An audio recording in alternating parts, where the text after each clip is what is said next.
بسم اللہ الرحمن الرحیم۔ میری اوقات سے بڑھ کر مجھے کچھ نہ دینا میرے رب، کیونکہ ضرورت سے زیادہ روشنی اندھا بنا دیتی ہے۔ انسان گھر بدلتا ہے، لباس بدلتا ہے، دوست بدلتا ہے، پھر بھی کیوں پریشان رہتا ہے؟ کیونکہ وہ خود کو نہیں بدلتا۔ جو جتنی توجہ کے قابل ہو اس کو اتنی ہی اہمیت دو۔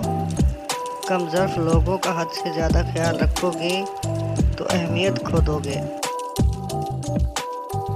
بصیرت اور تقوی انسان کو اس وقت حاصل ہوتا ہے جب وہ ایسی بات پر شکر ادا کرے جس پر صبر کرنا مشکل ہو۔ جانتے ہو بد نصیب کون ہوتا ہے؟ وہ جسے اپنے رب سے دعا مانگنے کا وقت نہ ملے۔ تم نیچے گر کر دیکھو، اٹھانے کوئی نہیں آئے گا۔ تم ذرا اٹھ کر دیکھو، گرانے سب آئیں گے۔ اپنے دل کو مضبوط بناؤ اور اللہ پر یقین کرو، وہ تمہاری ہر مشکل دور کر دے گا۔ اگر تنقید ہی کرنی ہو تو نرم لہجے میں کرو، کیونکہ نرم لہجہ ضمیر جگاتا ہے، جبکہ سخت لہجہ اللہ کو جگا دیتا ہے۔ حضرت علی نے فرمایا، ہمیشہ سمجھوتا کرنا سیکھو۔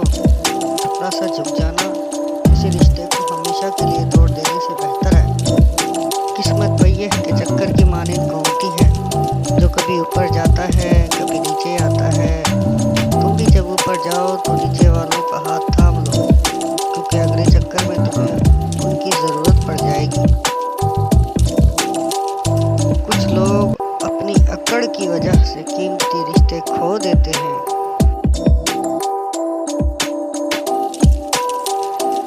حوصلہ اور یقین ہو تو زندگی کہیں سے بھی شروع ہو سکتی ہے۔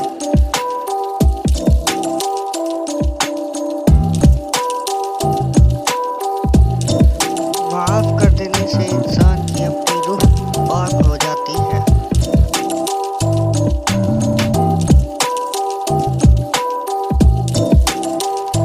بڑی سے بڑی اور آسان فقیری یہی ہے کہ ہمیں اللہ کا ہر فیصلہ منظور ہے۔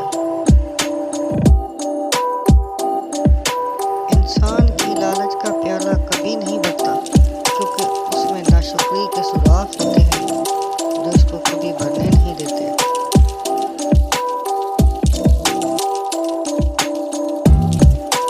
بات ہے تو کڑوی پر ہے سچی کہ مرد کی غیرت کا اندازہ اس کی عورت کے لباس اور پردے سے لگایا جا سکتا ہے۔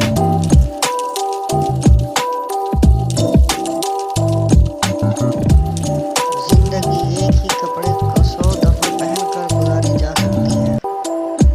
زندگی 2 روٹی کی جگہ 1 روٹی کھا کر چل سکتی ہے، لیکن زندگی بغیر عزت کے نہیں گزر سکتی۔ ہمیشہ اس شخص کو چنیں جو آپ کی عزت کر سکے۔ پیٹ اور غرور بڑھ جائیں تو اپنوں کو گلے لگانا۔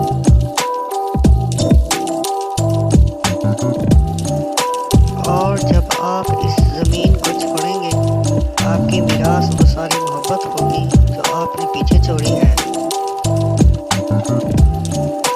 جب مجھے پتہ چلا کہ مخمل کے بستر اور خالی زمین پر سونے والے کے خواب ایک جیسے اور قبر ایک جیسی ہوتی ہے، تو مجھے اللہ کے